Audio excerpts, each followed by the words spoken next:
সার্টিফিকেটে ভুল করছে স্যার।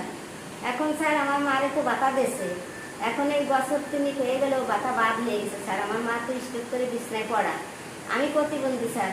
আমার তো এইভাবে আমি 10 জনের সাহায্যে চলি।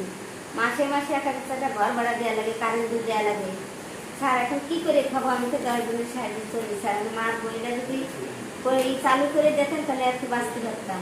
আপনার মায়ের ভাতা হয়েছিল কিভাবে? বয়স যদি ভোটার আইডি কার্ডে না হয় তাহলে তো ভাতা হওয়ার কথা না। স্যার যখন করে দিয়েছিল তখন ওই যে কমিশনার খুব ভালো ছিল, আমাদের অবস্থা দেখছে বুঝছেন। তখন মার বয়স মনে হয় 50 ছিল, 50 ছিল নাকি, কোনটাই করেছে আমি তো বলিনি। আমার বলছে কি যে তুমি প্রতিবন্ধী মানুষ, এত কষ্ট করে খাও, তাই আমি পাইসে থাকতে তোমার মারটাও করে দিয়ে যাবে। তা স্যার মারে করে ব্যাংকের বই করে দিয়েছে, ওই জনতা ব্যাংক থেকে টাকা দিছে, তারপরে যে বইটা যে ওই ওই জায়গা থেকে টাকা আনছে মা। তাই যে আচ্ছা, এই যে যাকে তুমি 3 বছর হয়েছে মানে বন্ধ হয়ে গেছে স্যার। বুঝতে পারছি। এখন তো মায়ের দৃষ্টি করে বিছনায় পড়া, প্রস্রাব করে, পায়খানা করে স্যার, আমার দেখা লাগে স্যার। ঠিক আছে, আমি বলছি। আচ্ছা, আপনার যে সমস্যাটা এইটা কিন্তু আমাদের সফটওয়্যার যখন তৈরি করা হয়েছে তখন ভোটার আইডি কার্ডে যদি আপনার বয়স না হয় তাহলে ভাতা থাকার কোনো সুযোগ নেই। যদি আপনি ভাতা নিয়ে থাকেন তখন তাহলে অবশ্যই আপনার জালিয়াতি করে নেওয়া হয়েছে।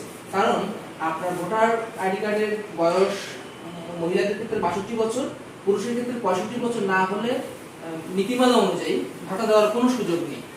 কিন্তু যখন সফটওয়্যার ছিল না, আমাদের মেকানিজম ছিল না এটা আইডেন্টিফাই করার, তখন বিভিন্ন সময়ে বিভিন্ন প্রত্যয়ন নিয়ে স্থানীয় কাউন্সিলর বা ইউনিয়ন পরিষদের প্রত্যয়ন নিয়ে তারা ভাতার আবেদন করেছে, বয়স বেশি দেখিয়েছে। এখন যখন সফটওয়্যার এসেছে তখন কিন্তু অটোমেটিক ভাবে এই সকল ভাতাভোগী বাতিল হয়ে গেছে।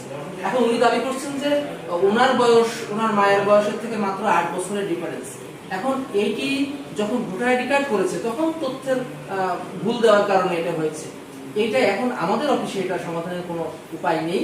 এটা সমাধান করতে হলে ওনার ডকুমেন্ট সহকারে নির্বাচন অফিসে যেতে হবে।